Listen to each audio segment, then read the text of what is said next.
Pulse is a tool for building data applications quickly. As part of Pulse, we provide BabelDB. BabelDB is not a database, but it lets you access almost every other data source and database as if it was, and makes it queryable from SQL. For example, it lets you query CSV, JSON, REST APIs, MySQL, PostgreSQL, and combine results from everything. Let's look at some examples. When you run Pulse and connect to it, you'll be taken to the dashboards page.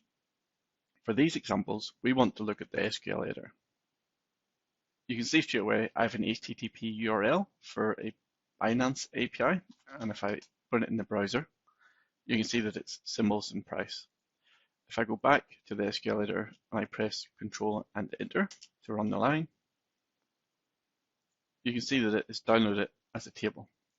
And that was just with the HTTP format, but I can say select star from, and this is all within BabelDB. So I can use the query web function to query that endpoint. If I go to the bank holidays JSON, it will download the JSON. In this case, it isn't quite the right shape for what we want, and I can use the JQ notation .scotland to go into the Scotland attribute, and it will pull back a table of data, and in this case it's the holidays, bank holidays for Scotland. That's JSON based data. The next one is a CSV file. If I press Control Enter again, you can see it's downloaded the list of stock exchanges based on that CSV file. And on this, it can work with tab separated values, comma separated values, Google Sheets, and almost any JSON endpoint. We can also query HTML. So if I open this page, you'll see it's the Wikipedia page for consoles, and there's a table of data on it. If I query web that page, it returns the table that it discovers and its best attempt. Now, what I haven't demonstrated now is you can actually perform any SQL queries you want on this. So here I'm selecting a particular group of columns, and I've converted it to a date, and I can pull out the number of millions and filter, in this case, for Nintendo. And if I pull up a chart, you can see how quickly we could go from a web page to a table of data to a chart, in this case showing the release date and the amount sold of Nintendo consoles. Next, I would like to demonstrate querying two separate databases and combining the results. So within Pulse, you can define connections, and BabelDB is the example I'm using, but there is also a demo DB. And if I change to that database and press Show Tables, you can see the tables that exist within DemoDB. If I then switch to play.clickhouse.com and click Show Tables, you can see it's a different set of results. Now I change back to Babel, and from Babel I can query any database, and now I use the query DB notation. So if I highlight the Show Tables on DemoDB and press Ctrl E, you can see it brings back the DemoDB tables, or if I highlight the query DB for play.clickhouse.com, it brings back those tables, and I can perform a select union all that joins from both, and I get the combined results. This isn't the most powerful example, but you can combine numeric data and perform joins amongst them, however you want. Pulse extends this concept to provide what we call symbols. So symbols actually map to a particular database and a particular query. Out of the box, you can add the European Central Bank and the Federal Reserve as data sources within Pulse, and they become queryable in Babel. So if I look at this example symbol, which belongs to ECB, if I Google for that, you will see that they have the data source on their website.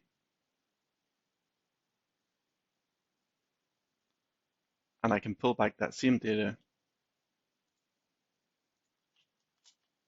by querying and placing :ECB, and it pulls it into Pulse. Similarly, the Federal Reserve provides data with certain symbols, and I can pull it back using Fred. We also have some other equities data and exchange rates, so I can get the sterling USD exchange rate. So these symbols map to selects in certain databases. The cool thing is you just need to know the symbol and you can search within Pulse. And we can then perform queries such as taking the Fed funds and the ECB rate and plotting them on one graph. And you can see there it's added it at the end. So you can combine data from data sources using this symbols concept very quickly.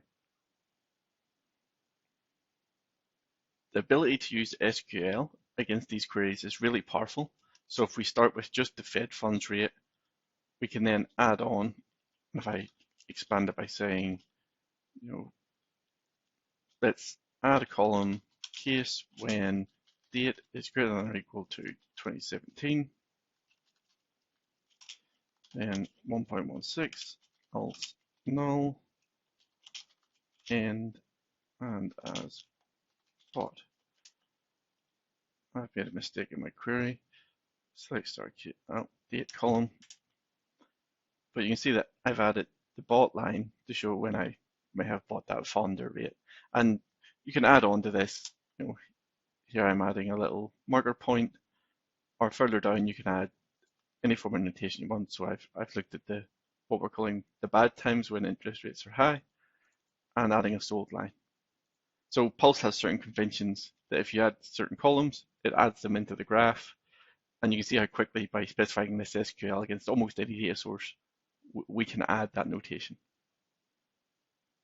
The very last type of data that I want to demonstrate BabelDB can handle. So we had HTTP endpoints that were CSV and JSON and HTML. Then we looked at querying databases. The final one is actual hard-coded data. So you can just specify JSON as a string, and it will interpret it as a table, or you can actually paste CSV or tab separated data in, and again, it will interpret it as a table. This last one is actually quite handy, that if you have an existing source of data, so if I have this select, it's quite easy to do a left join to add on, for example, marker points by just specifying it here. And if I wanted to add an additional one, let's say in 1988, I simply add it there, and it pops up as 88. So that's BabelDB. Hopefully you found it interesting. We found it very powerful internally to create lots of different data sources and combine them together. I'm not saying it's going to be the most intuitive, user-friendly way to do it. A lot of this functionality we're actually going to be exposing using nicer AIs to let users select how data is combined and notation is added. But we do think it's really powerful for those advanced SQL people. Hope you find it interesting. Thanks.